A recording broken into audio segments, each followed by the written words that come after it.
Fearow has never been good in the Pokemon Go competitive circuit, and that shouldn't come as a surprise. It doesn't have very good bulk, it has pretty bad movesets historically, and I mean, look at it. You think this thing is going to be a PvP powerhouse? Across thousands of teams in the Championship Series, Fearow technically appeared on 6 teams, but none of them are very competitive and they didn't pick up a single battle across any of their tournaments. But Pokemon Go is a weird game, and a single move update can change everything. Following the 2025 World Championships, Fearow got given 2 solid upgrades in the Tales of Transformation season. First of all, they gave Fearow access to Drill Peck, finally giving it a charge attack that costs less than 45 energy. But just to sweeten the deal, they then increased Drill Peck's damage from 65 to 70, and they weren't done there. Fearow's fast attack of choice Peck was then buffed to be identical to Shadow Claw, meaning that it can get to a Drill Peck every 10 turns, every 5 seconds, and with Fearow's relatively high attack stat and its ground type coverage move in Drill Run, this makes it a pretty threatening Pokemon. But don't get me wrong, Fearow didn't make waves immediately. At the first regional of the season in Frankfurt, only one player brought Fearow, but they weren't able to get any battle wins. The second regional of the season in that same weekend was in Monterey, and no one brought Fearow. But the next weekend in Pittsburgh, there was a glimmer of hope. Out of 181 players, only one brought Fearow. But that one player was Arbanav7998, the 2024 Portland Regional Champion. Not only did Arbanav get Fearow its first ever battle win in the Championship Series, but he took it all the way to top 32 with a 4-2 match record. Unfortunately, he didn't get to battle on stream, but maybe this planted the seed for what was to come. Because 3 weeks later, the Milwaukee Regional Championships kicked off, and with it, we introduced the hero of our story. Meet Meteorfallian. He may not be a household name yet, but when I tell you his history, you might wish he was. In my last video, I talked about how Bastiodon went 3 years without a championship win.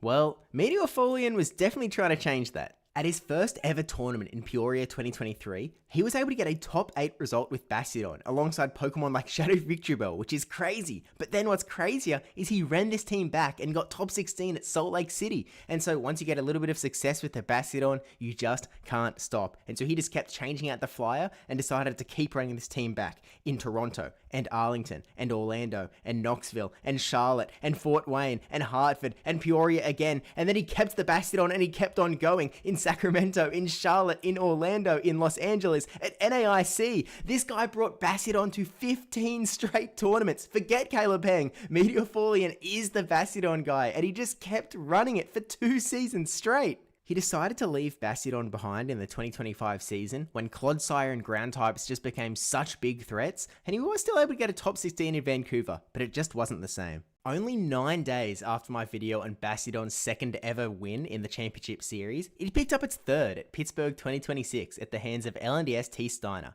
Maybe this put out the Bastiodon bat signal to Meteorfallian. He knew he had to return back to his roots, back to Bastiodon for his first tournament of the 2026 season, the Milwaukee Regional Championship. The 2026 season has largely delivered a single team archetype that is used by most top players, and this is discussed pretty heavily in the Show 6 podcast, but it basically boils down to this: Credilli plus a Mudslapper plus a Ghost plus a Flyer plus a Steel, and then a Flex slot that usually has some sort of anti-flying coverage. And I'll explain how this team archetype fits together as we go through Meteor's team. Let's start with Credilli. It has a 70% usage in Milwaukee, and it just makes sense. Not only does it have a Grass Knot for coverage into the Mudslappers, but it also has Rock Tomb for coverage into the Flyers. And you are already in a pretty good spot if you are covering 1/3 of pretty much every team you're going to see, but also with access to Rock Tomb and debuffing potential, you've actually got a pretty good play into pretty much everything in the meta. And that is the main reason why Steel is a big part of the team archetype, and that is of course where Bastiodon comes in. Resisting rock and poison, and also taking neutral damage from grass, Bastiodon can pretty handily deal with Credilli, while also packing on some extra coverage for the Flyers as well. I promise I won't relitigate it here, but just trust me, Bastiodon has some serious neutral potential into the metagame. And I mean, obviously, it just won Pittsburgh, but because of this Steel slot, that is really where Mudslap comes into things, and rather than using the #1 most used Gastrodon, here Meteorfallian is going to be using that Shadow Kato Marowak. Now, obviously, you can sort of get into the nitty gritty of the charge attacks, which one gives which coverage, but for the most part, you really are relying on that Mud Slap damage, so at the end of the day, that Shadow Kanto Marowak with that extra Shadow bonus of 20% extra damage does really come in handy for Meteorfallian. With so many Mud Slappers in the meta though, it is time for a Pokemon that resists all ground damage. Let's talk about the Flyers. This is the team slot that has shown the most variety through the 2026 season. Obviously on the usage graphic, the most popular are going to be that Corviknight and the Galarian Moltres, both of them relatively bulky Pokemon that can still output a lot of damage when put in the right spot, but these aren't the only two Flyers that are being used at the moment. Murkrow of all things actually made a huge showing at the Monterey Regional Championships, with Eomarow's team building supporting a 2nd and 3rd place finish there, with Pittsburgh the next weekend, Murkrow continuing the dominance with a 3rd and 4th place finish as well. A very squishy Pokemon that can do a real ton of damage. The Frankfurt Grand Final had a Shadow Talonflame from Inadequance facing off against Alfie's Togekiss and Shadow Charizard. This team archetype being all over the place might seem like the meta is very restricted, but that absolutely is not the case. You really get to choose the flying type that hits the exact coverage and playstyle that you are looking for.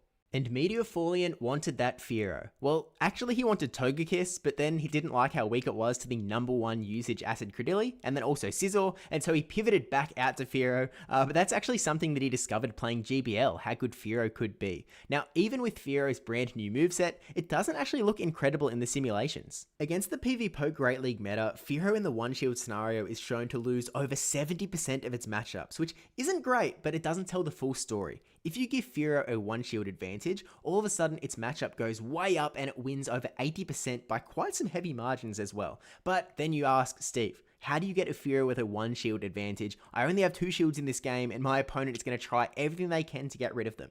And I hate to say it, but that's where Bastiodon comes in, among many other things. One of Bastiodon's big abilities is really just by being on that team of 6, put that psychological pressure onto your opponent to burn shields more often, because they are always really scared of getting Bastiodon alignmented RPS'd in the back. And so maybe, just maybe, Meteorfallian can use that Bastiodon to his advantage and give Fearow the advantage that it needs to succeed in this tournament. Of course, we only had a team of 4, and so he also ran Galarian Corsola as the most common ghost of choice, and also brought Blastoise as his flex pick, which is another Pokemon with a knack for taking shields off of your opponents, potentially opening up that window for Fearow getting that advantage that it's looking for. Looking at this team of 6, he somehow also has Rock coverage on 5 out of his 6 Pokemon, Rock Tomb on Credilli, Rock Slide on Marowak, Power Gem on Corsola, Smackdown and Stone Edge on the Bastiodon, and Rollout on the Blastoise as well. So clearly he's looking to make Fearow the sole standout flyer in this meta, but with that said, let's jump into the tournament and see how Meteorfallian did it.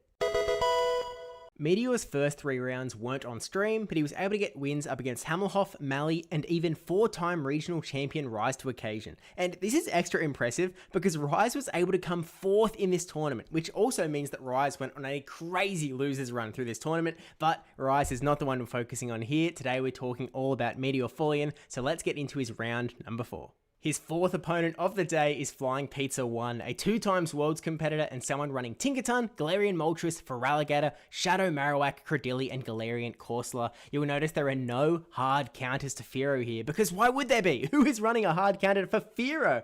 And so Fearow is going to run away with this a little bit. There are some Pokemon that win here, for example Credilli, for example Galarian Moltres, but the wins are so close that Fearow honestly has a lot of threatening power, and just like before, what we were talking about, if Fearow has a little bit of an advantage, it can really get ahead and really mess with Flying Pizza. So let's jump into game number 1 of the winners group finals, Fearow into Credilli. In the straight head-to-head, Credilli will win this one, Fearow throwing on Charge Attack priority and Flying Pizza actually letting it go. Because this Rock Tomb is now going to debuff the Drill Peck though, it's sort of indicating that Flying Pizza either thinks the Fearow will swap out or he's going to swap out himself, but now he has to shield up the debuff Drill Peck, which really hurts. And then the quick swap catching the Rock Tomb into the Blastoise. Great play from Meteorfallian here. Now this Blastoise is a bit of a threat because there are no more hard counters. Credilli was kind of the best he had. He swaps into that Kanto Marowak, gonna shield up that Hydro Cannon. One Hydro Cannon isn't actually enough to KO the Marowak, even though it's not the bulkiest ground type in the world. It can just eat that one on the chin, so this won't KO, and then I think Marowak might actually be able to Mud Slap all the way down, but no opportunity. Meteorfallian heads up, swaps into his own Marowak, and knows he can eat this energy, get an energy advantage, and now can outpace this Feraligatr Feraligatr,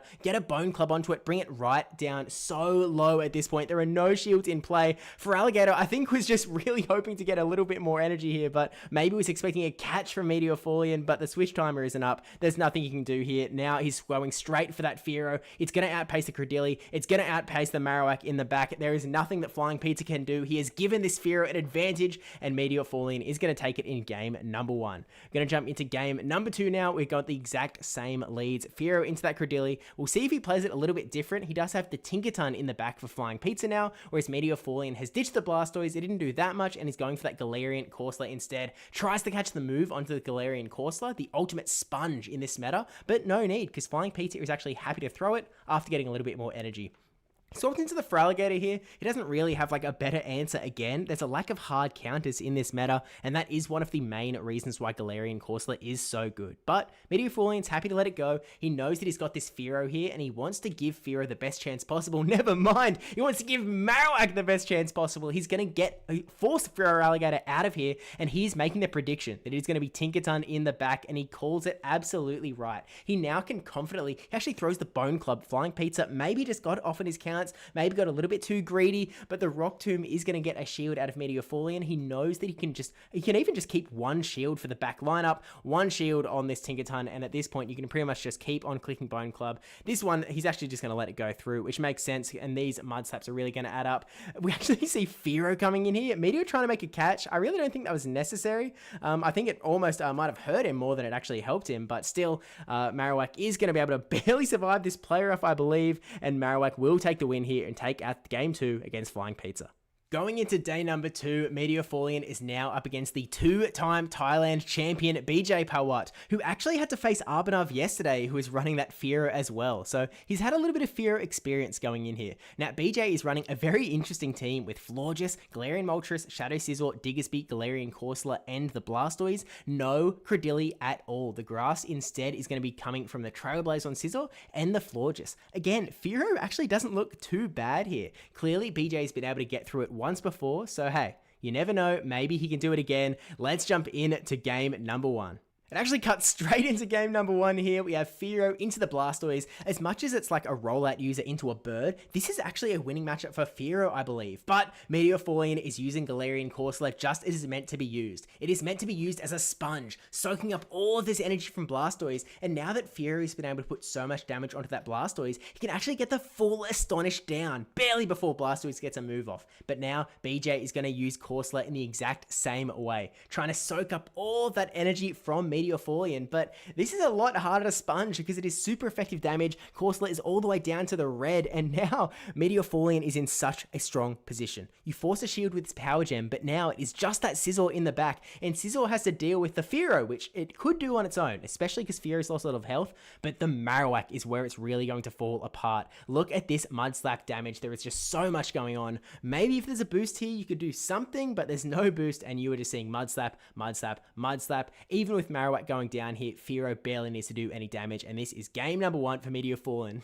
Was that a boost or was that a Trailblaze? I feel like I saw the boost animation, but game number 2, we have Blastoise into the Galarian Corsola. A bit of a shoe on the other foot, I suppose. The Hydro Cannons are now going to be soaked onto BJ's Galarian Corsola, and we do see that Scizor waiting in the back again. But Meteorfallian has that Credilli, and so there is potential for some RPS problems as this game goes on, but we'll wait and see how it goes. Hydro Cannon, going to connect to the Corsola, get it down to the red, and then swap into the Fearow. Maybe he was trying to catch a Nightshade or something, but we are getting back into this matchup where a Drill Peck is going to do a chunk of damage to Blastoise, force a shield out of Meteorfallian. If you're running a Fearow, it is because you were intending to shield it, because your Blastoise doesn't necessarily need shields, your Credilli doesn't necessarily need shields. You get a shield out of BJ, and now another Hydro Cannon going to come through. I guess you're going to hope to peck down here this Blastoise, but it is only 2 rollouts away. Realized that he wasn't going to be able to do it, so catches the Hydro Cannon into the Credilli. Maybe he could have if he stayed in, but I guess just wanted to keep that energy for later, especially with the threat of this Scizor. Scizor is going to be able to deny all that energy from the Credilli, get the boost on the Night Slash, and all of a sudden this is looking terrible for Meteorfallian. There is not that much health, and when you have not very much health up against a boosted Bullet Punch Scizor, that is not where you want to be. Gets BJ's last shield, swaps into the Blastoise, maybe trying to catch the energy here, hoping to get to one more Drill Peck on that Fearow, but he gets another boost,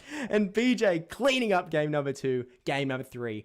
Bastiodon into Galarian Corsola, a quick swap into Blastoise, and a quick swap back into Fearow. I don't know if Fearow still wins this matchup on the swap, but we'll wait and find out together. Gets that early shield from the Fearow. Fearow going to force that shield back from the Blastoise. The Scizor is in the back, but there is no Credilli to target this time. Marowak is going to be looming as a threat for that Scizor, so we'll see if they do match up later on in this game. Drill Peck going to connect into this Blastoise. There is not much health left, and so going to quick swap into the Marowak, keep that Fearow alive for a potential catch later. Going to get that shield, and now it is up to BJ Powat. He's not going to bring that Scizor in. It is time for the Sponge. Corsola's going to come in to take all of these Bone Clubs from Meteorfallian, swaps into the Scizor, and this is a bit of an interesting play because you are coming into energy. BJ's forced to use his last Protect Shield, and unfortunately for him, he gets caught. The Night Slash going to go into this no health Fearow, and now this Marowak is just going to be able to clean this Scizor up. He might get Bullet Punch down. And he does, but Bastiodon is really going to be the question of, can this Bastiodon force through half a Scizor and the remaining Corsola health as well? Here comes the Corsola swapping out to clear the Bullet Punch boost. I don't know if that was necessary. We'll see if that extra little bit of damage might have mattered. We'll find out. But the Bastiodon now going to throw the Stone Edge to get bring that Corsola down to the red. It's going to get a full farm here. We're going to see a Nightshade connect to Bastiodon. Its health is getting lower and lower and lower. There is still a Scizor in the back, but with no switch timer, Bastiodon is able to get to the charge move, able to throw the Stone Edge into the Scizor, connect, and get a 2-1 victory over BJ. Winners semi-finals up against Dapper Discs, who is running that big Murkrow, which is awesome to see. He's also got the Stunfisk, Wigglytuff, Empoleon, Gastrodon, and Dusknoir, but it is only those last two that Fearow actually beats in the straight head-to-head. The other four are all close losses for Fearow. Fearow does have win cons though. Up against Empoleon, you just need to land that Drill Run for the win. Up against Murkrow and Wigglytuff, you only lose on that one-turn charge attack priority, so if you have the tiniest of advantages, half a second, all of a sudden, Fearow can win those matchups. Stunfisk, a little bit tougher, but let's jump into the games and see how it goes. Murkrow into that Marowak, not a good start for Marowak at all, so Meteor swaps straight into that Blastoise. Much better matchup for this Murkrow matchup, but Drill Peck still does a lot here. Taking us down into the yellow and then a quick swap into Dusknoir. Because there is no Galarian Corsola on Dapper Disc's side, this is, I guess, the best sponge you have, but you can't take a second Blast Burn, second Hydro Cannon, and so you're forced to shield up there, get the big Astonish down, and now it is Marowak coming in. Meteorfallian has already got a shield advantage here for that Fearow in the back, and he's not going to burn it on this Marowak. Another move coming through here, and I expect a quick swap into that Fearow, go for that farm down if he can get it, and now the Murkrow comes in. He does throw this Drill Peck straight away, wants to force that last shield out of Murkrow, and now this Fearow is looking unstoppable. But he doesn't tap on the move, which is kind of a weird play for Meteorfallian, because, I mean, we shield up the Drill Peck, but now it's Charge Attack priority, and Murkrow's going to win. It has a higher attack stat, so Dapper Discs looked a little confused there, but now Meteorfallian does throw the energy, KO this Murkrow, and he just needs to land a Drill Run into that Empoleon. He needs to dodge the catch. That is all we need here. He swaps into the Marowak and catches the Hydro Cannon from Empoleon. That is not the catch I was expecting, because now the Fearow comes back in, instantly throws the Drill Run. Dapper Disc was expecting a little bit more farm, I guess, because that Empoleon goes down after one more peck. Dusknoir goes down. Meteorfallian taking game number 1. Game 2, we have a Bastiodon into the Empoleon. Not really its best matchup, not the worst, but Fearow going to swap in instead. This is a bit of a tough one because Fearow really isn't favored here. You're behind energy as well. You really need any sort of advantage against this Empoleon, or you were just going to lose. Drill Peck not going to do that much damage. At least going for the Drill Peck baits, you sort of keep your parity, but he's just going to let it go down. He knew it wasn't a good spot to be, and now it is actually going to be the Marowak into the Dusknoir. That Bastiodon in the back is going to be really handy into Murkrow, and you're actually quite happy that this Dusknoir wasn't around to throw the Dynamic Punches in, catching the Shadow Punch onto Bastiodon as well, and doesn't quite get the farm down, which is really unfortunate for Meteorfallian. Only slightly away. That's a huge amount of damage. This is not looking good. Flamethrower, he's even going to let it land onto this Empoleon with that water typing. It's a really tough spot here to get out of for Meteorfallian. I don't see how he wins this one. Hydro Cannon, going to take out the Bastiodon. It's going to be down to that Marowak in the back. Murkrow wins this matchup pretty handily. There's not that much energy on either side. It's a pretty clear-cut victory. Look, Bastiodon can be tough to go for.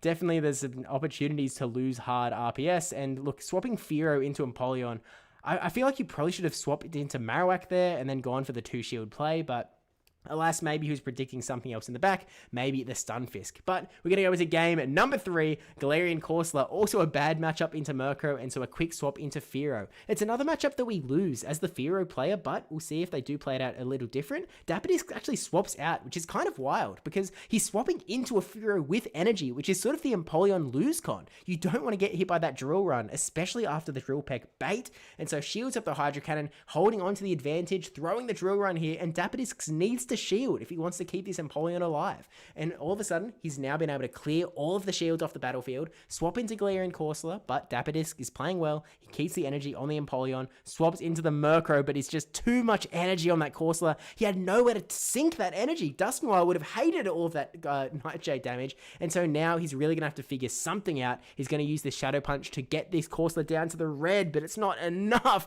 A Nightshade going to come through onto this Dusknoir. There is still that Empoleon to come in. Fearow going to come in to soak this energy from the Empoleon. There is still more energy because of how much he farmed before, but we saw this earlier. One Hydro Cannon will not be enough to KO, and Mudslap going to win the set for Meteorfallian. It is now time for the winners finals against LW Josh 91. Neither of these battlers have ever been here before. It is their first time in the top 3 of a regional championship, and they are going to give it their all in this battle. Now, Meteorfallian up against LW Josh's team, Clodsire, not a great, it's a soft loss for Fearow. Azumarill, soft loss for Fearow. Moltres, soft loss. Credilli, soft loss. Galarian Corsola, soft to lose the 1 shield. It is only the Marowak that you're hoping for, and we are seeing it here on the Galarian Corsola, and Meteor has actually left the Fearow at home. For the first battle so far, we have seen no Fearow. We'll see if it pays off for him. Bone Club getting soaked into this Corsola, and then Nightshade going to be doing a nice chunk of damage back. We do see that Clodsire in the back, meaning that Marowak is going to have a really healthy target later on. Blasto is going to be throwing these, I keep going to say Blast Burn, these Hydro Cannons into this Credilli, and the Grass Knot going to be firing straight away from LW Josh. Big call from Meteorfallian. He correctly calls the Grass Knot coming through, and is now going to throw this Hydro Cannon straight back at the Credilli, which will bring it right down into the red. There is almost the opportunity to shield up and roll out down here, and I think that might be what he goes for, because this Hydro Cannon damage would be dangerous across the board. The Marowak does get to sneak in a Bone Club, but it's not enough for the KO, and now Meteorfallian actually swaps into the Marowak, sort of letting LW Josh in on the secret, but it's too late. There's only a tiny little bit of health on that Credilli, and all LW Josh can really hope for is a catching a Bone Club onto that Credilli, might giving a saving grace, because otherwise this Marowak is just going to be adding so much damage onto this Clodsire. The Earthquake going to come through now, bring it down to the red, throws the Hydro Cannon. A really nice play to bring this Clodsire right down further. That Credilli is still in the back, but no swap coming in. Another Hydro Cannon, Clodsire goes down, Credilli comes back, and now it is just a rollout down. No catch attempt necessary. Game number 2, we have the Blastoise straight into that Galarian Corsola. The Hydro Cannon going to be soaked into this Corsola once more. We do see Clodsire has been ditched, which Meteorfallian has called entirely, and has brought in the Bastiodon and the Fearow, 2 things that Clodsire would have absolutely hated, but a really, really top call from Meteorfallian. We'll see how this game goes. We see the swap into the Fearow. There is that Power Gem, and so you kind of need to shield if you want to keep this Fearow around, but actually, it takes it better than I thought it would have. We do see the Credilli coming in, going to have to eat 1 Drill Peck, might even have to eat a second one. If he can get there, he can. This is going to bring that Credilli right on down. Actually, LW Josh shaking his head. Credilli's in the red now, and Bastiodon revealed. Comes in, can eat this energy easily. Dominant matchup against that Credilli, and now that Marowak is almost certainly coming in on the horizon. This Blastoise has a lot of work to do, can roll out down the Corsola, but this Marowak has the opportunity to shield. And Bastiodon really doesn't have any charge attack pressure for this Marowak at all, and so this is definitely looking pretty tough for Meteorfallian. He looks pretty not resentful. He knew that the game was over. So we go into game number 3. It was a good call on Bastiodon, but just didn't take that Marowak out in time. Now we have the Corsola into the Clodsire. LW Josh realized that, you know what, that Clodsire might have been really handy, but there is no Bastiodon this time. They're really just going back and forth here. The Earthquake soaking into that Galarian Corsola. It's a lot of energy to throw away, but look, Clodsire is pretty good at soaking energy as well. These Nightshades not going anywhere. That Fearow and Blastoise in the back. Fearow definitely has a lot of play. Obviously, it wins that Marowak matchup, and you see the quick swap into Credilli, and so now the Fearow is going to be throwing these Drill Pecks into Credilli. And it's going to be that Marowak in the back that really doesn't have anywhere to go. The Blastoise is pretty decent into it. The Corsola even can soak up that damage quite well. And so we're going to have to wait and see what decisions these two battlers choose to make in this specific matchup. The Drill Peck is going to bring this Credilli down into the yellow, and the Rock Tomb is going to be enough for the KO, forcing Meteor to burn this Protect Shield here. I expect that we're going to see... Actually, we see a swap into the Clodsire trying to catch a move. The Corsola comes in here, but it just gives Josh that farm down potential, which is awful for Meteorfallian. Now he just has to decide, look, I can't bring in my Fearow. I can't lose all of that energy. I have to bring in my Blastoise. I have to soak this energy here. And now Josh needs to do something with this Marowak. There is still one shield in play on Josh's end. This Grass Knot is more than enough to KO the Blastoise, and now it is just down to Fearow. Gonna go for the full farm down. Realizes that he can't let that happen, so Josh swaps into the Marowak. One Drill Peck comes through, brings it down to half. A second Drill Peck goes through. It's gonna get that Protect Shield. He's gonna get to a third Drill Peck that will be enough to KO the Marowak, and now it is just whether he can peck down this Credilli before he gets acided down himself, and it is going to happen. Meteorfallian 2-1 in this best of 5 set. Game number 4, Corsola into Clodsire. We see that Galarian Moltres has actually come out in the back, and there is once again no Fearow. He's scared. He predicted that there's going to be a little bit of Pokemon running around to answer that, and so now the Clodsire is again throwing that Earthquake into the Corsola, and we see a swap into Blastoise this time, but a catch. Hydro Cannon into the sponge himself, the Galarian Corsola, and so now it's just going to be a battle of back and forth and back and forth. Hydro Cannon this, Nightshade that, a little bit of health, down, down, down, until one of them makes a call. Someone has to decide to do something, because otherwise that Moltres will find its way onto that Marowak in the back, and we see a swap into Corsola, a clinical farm down, perfectly able to Astonish down, recognizing when he could swap it in, but now it is that Galarian Moltres and catching the Rock Slide, the Power Gem into the Clodsire is a beautiful catch on LW Josh's end. The Stone Edge might be just enough to KO the Corsola here, and now it is that Marowak. You can get a full farm down, but you have to look at this Earthquake here. This is disastrous. That is so much damage. You would with 2 shields to go, I almost feel like you have to shield that, but I guess he wasn't predicting the Moltres in the back, and Josh calls the Bone Club as well. At that point, it's GG's. There's not much you can do. You just comfortably shield up this Rock Slide from Marowak. That Blastoise comes in. It is almost at 2 Hydro Cannons, but you can eat one of them, and so it's not the end of the world. You can still Sucker Punch right on down. There's that little bit of Marowak in the back, but you take it out, and we go to a decisive game number 5. Corsola into the Credilli, the Blastoise and Marowak in the back, and the Marowak and Clodsire on LW Josh's end, but there really is no hard target for that Clodsire in the back. So instead, we're going to watch this Credilli, which is sort of bad for Meteor's back line. Credilli is great into Marowak and great into Blastoise, and so Meteorfallian is so happy to see this Corsola into the Credilli matchup. He wants to get as much damage off here as possible and must be stoked to see this no shield come from LW Josh. He can now swap into that Blastoise. He can actually eat a charge move here, even if it was the Grass Knot, but luckily for him, it's the Rock Tomb. He can take it on the chin. Clodsire comes in. Even a nerfed Hydro Cannon does a lot of damage to Clodsire. You do have to get 3 to comfortably take out Clodsire, but that just means LW Josh isn't going to shield up here. Clodsire's down into the red, and if you were Meteorfallian, you could actually opt to let this go and then just farm down, get some energy, but he's deciding, you know what, this is actually what I want to do. We're now going to swap into the Marowak, take down the Clodsire. The counter Marowak swaps in, but at this point, you are behind energy. You can bring up the shield, but like if you look at the shields, they are now at shield parity, and I think that LW Josh might have 1 Mudslap advantage, so is barely ahead on the energy frontier, of course, on the health frontier as well, and so Meteorfallian recognizes that, lets it go down into the catch target range, tries to catch on Josh's end on the Credilli, but no success, and now swapping into the Marowak, eats the Hydro Cannon, down goes the Marowak, and LW Josh takes the L. I'll pause it here, but Meteorfallian takes the win and is progressing on to the grand finals.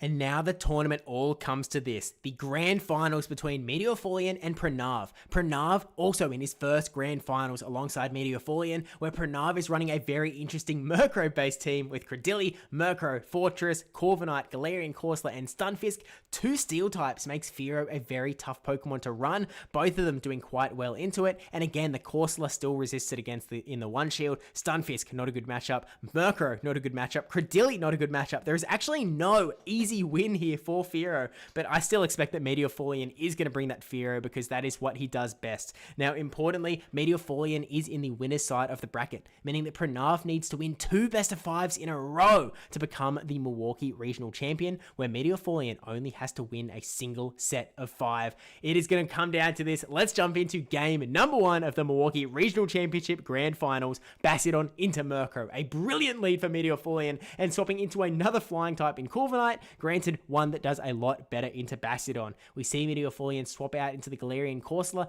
shielding up the payback as well, which is a really big call. You want to get as much damage onto this thing as possible, knowing that you have that solid alignment in the back. Now, Blastoise and Stunfisk are the other two in the back, and that isn't necessarily in Blastoise's favor. Both Pokemon able to do super effective damage to each other, so we'll see how this alignment plays out. Pranav able to get to one last air cutter before going down, but it isn't enough to take out that Corsola, surviving on 1 HP, and now the Murkrow comes in. Bastiodon's able to come in. Actually, Murkrow swaps in, keeping that Corviknight around for a catch potential, and now this Bastiodon is just going to soak all of this damage from Murkrow. One more foul play is fine, but that Stunfisk is going to become a real problem because there is no solid answer here. Blastoise is going to go in, but Pranav has a shield advantage, meaning that not only does Blastoise need to land some Hydro Cannons onto this Stunfisk, but he needs to burn the shields as well before he gets discharged. You have to swap it in as soon as possible because otherwise you will be at the disadvantage. Pranav is nodding because he knows he's in a good spot. That discharge doing over half health. I mean, at this point you could almost just 2-shield and fast move down, but I think the word almost is key here. He has to go for those discharges. One Hydro Cannon going to come and get that first shield. Another Hydro Cannon after one rollout going to get a second shield out of this Stunfisk. Blastoise needs to get to another Hydro Cannon to even have a chance here, but there is still the Corviknight as well. Tries to catch a discharge into the Bastiodon, throws the Mud Bomb just before he gets to the move as well. Really nicely played by Pranav. The discharge going to KO the Blastoise, and Pranav takes an early game number 1 lead in this winners grand finals.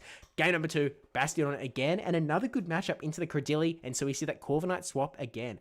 Meteorfallian doesn't really have a good answer to a Corviknight swap. No Pokemon here is the ultimate answer. Corsola is usually your sponge, but when they have that super effective payback damage, it can become really tricky unless you can call their moves. So we at least get a shield with that flamethrower. Meteorfallian recognizing that that shield disadvantage really hurt him in that last game, gonna try and play it out a little bit different. Does unfortunately get baited with the air cutter, getting that early shield out of Galarian Corsola, but now it is getting very low.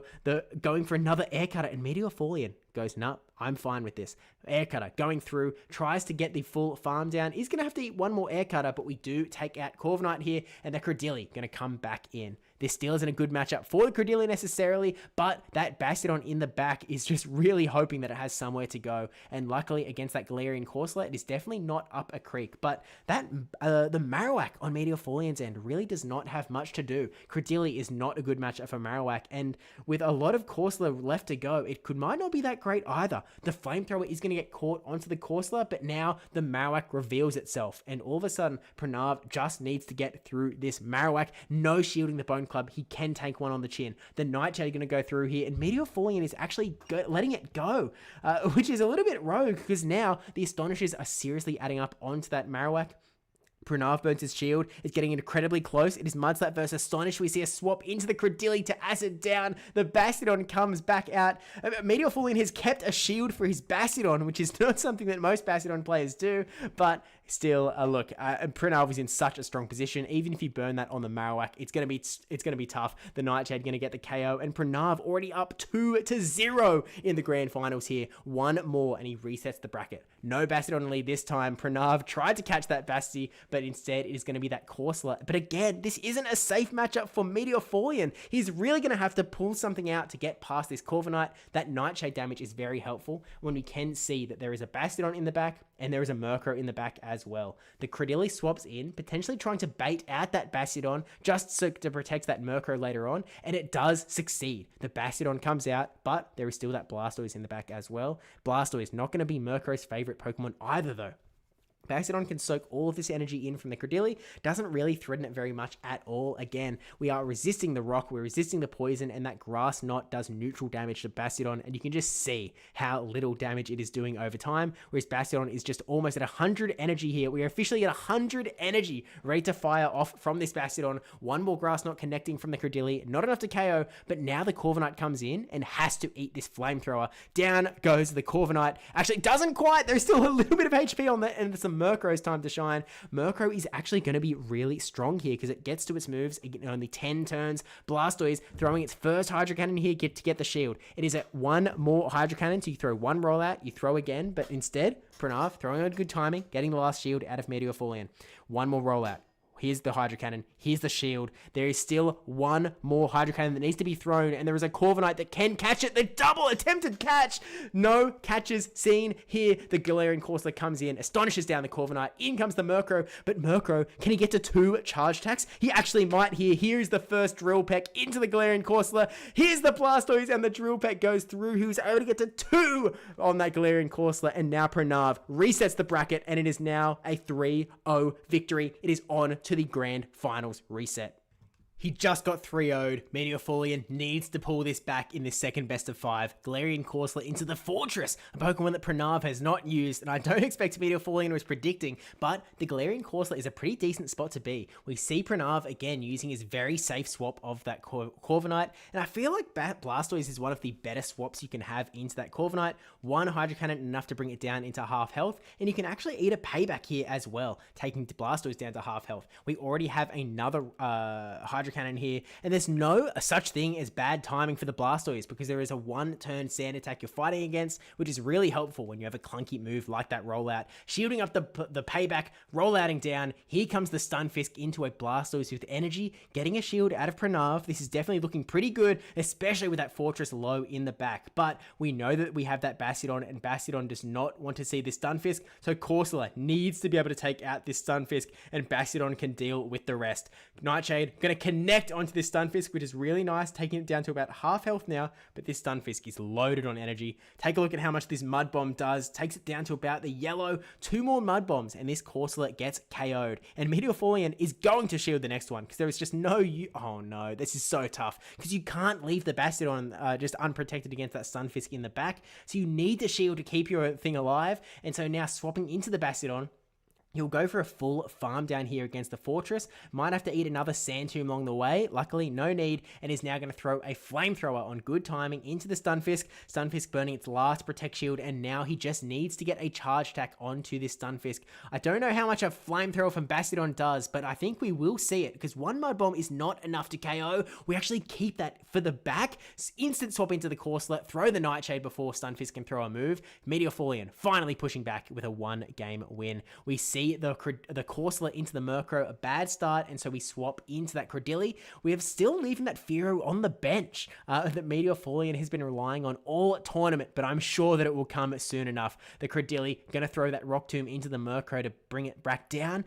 Murkrow 1 peck away from the double Drill Peck, bring it down to the yellow, and keeping that energy for later on with a catch onto Stunfisk, a beautiful catch onto Stunfisk. No Grass Knot, only Rock Tomb, but now Corsola is actually looking really strong because this Stunfisk it's had its attack dropped by a stage by that Credilli's Rock Tomb, and now it is just going to be a sucker eating these Nightshades, eating these Astonishes. The Mud Bombs are really not doing all that much in the grand scheme. Up to 100 energy, and now it is starting to unload. Stunfisk down real low, but a quick swap into the Corviknight, and again, we're in a spot where Meteorfallian wants to do as much damage onto this Corviknight as possible, ideally with the Corsola, but now that he's sort of seen the full lineup, he knows how low that Pranav's other Pokemon are. I guess it's actually pretty reasonable to bring out the Basti here, try and get some damage on, but there is still that shield. The payback is coming in from that Corviknight. The sand attacks are adding up so much. He's almost going for the 100 energy here, and unfortunately, the swap comes in. The Mud Bomb comes through. All of Bastiodon's energy is gone. The Corsola can't farm down with the Astonishers. The Mud Bomb is going to connect to the Corsola. Corsola is going to go down into the red. There is still a little bit of health on the Corviknight and the Murkrow. The Cordelia's in the back as well. Throws the Nightshade. Does get a shield here out of the Murkrow, saving a whole 5 energy, but still, you're going to get pecked down here. Cordelia comes in. There are 2 Drill Pecks loaded on this Murkrow. You can shield or you want Meteorfallian, but one more is going to come through, and Pranav is taking this back to a 1-1, winning 4 of the last 5 games. Game number 3, and we are now going to see the Credilli mirror match. Credilli versus Credilli. It is all going to come down to who wins charge stack priority, and it is Meteorfallian. This is a massive advantage for Meteorfallian, because by getting the first Rock Tomb debuff, you are making sure that this one coming back from Pranav does less damage, and the health will just add up and add up and add up. You can see that Pranav's Credilli went into the yellow health first, and that is only going to continue. It is going to come down to the back line, and what's that in the back line? The Fearow is back, baby! Fortress and Corviknight hanging out in the back as well. We see the Corviknight swap into the Fearow, and this is still not a winning matchup for the Fearow, so we're going to soak that Air Cutter. Beautiful call as well, because if that was the payback, that would have done so much damage onto this frail Fearow. We're going to get a few Drill Pecks instead.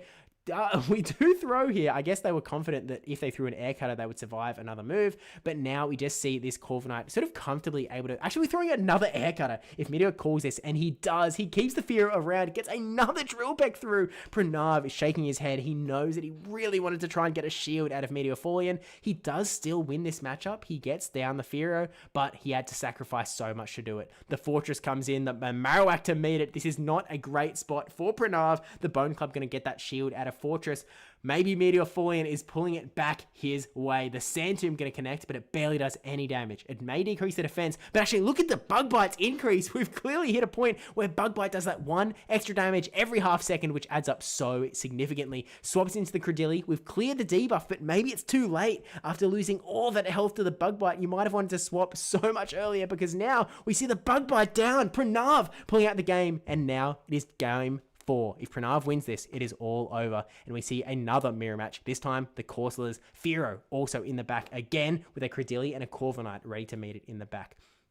It looks like they did not even go for charge stack priority. Pranav not risking it. Maybe he knows that he has a good IV. Both of them eating a Nightshade before a Corviknight swap out and throwing the Air Cutter. Denying Meteorfallian the chance to throw that Nightshade into Corviknight is devastating for Meteorfallian. Blastoise going to throw the Hydro Cannon here. There's the shield coming up on the Corviknight. We do see Fearow hanging out in the back, and it just has so much work to do alongside this Blastoise, but Meteorfallian is going to do everything he can to make it work. The Air Cutter's really putting no shield pressure onto Meteorfallian at all, and the Credilli coming in eats a I keep saying Blast Burn, eats a Hydro Cannon, and we see the swap into that Fearow. This is so low that 1 Drill Peck is going to be devastating for the Credilli, but it hangs on and gets a Rock Tomb, getting that shield out of Meteorfallian as well. We will see a full peck down here from the Fearow, which is dangerous, especially when you don't have anything to immediately answer it. The Drill Peck going to come into the Corviknight, and actually a pretty good sponge, that Corviknight for the Fearow. The Blast is going to swap in, eat the Air Cutter.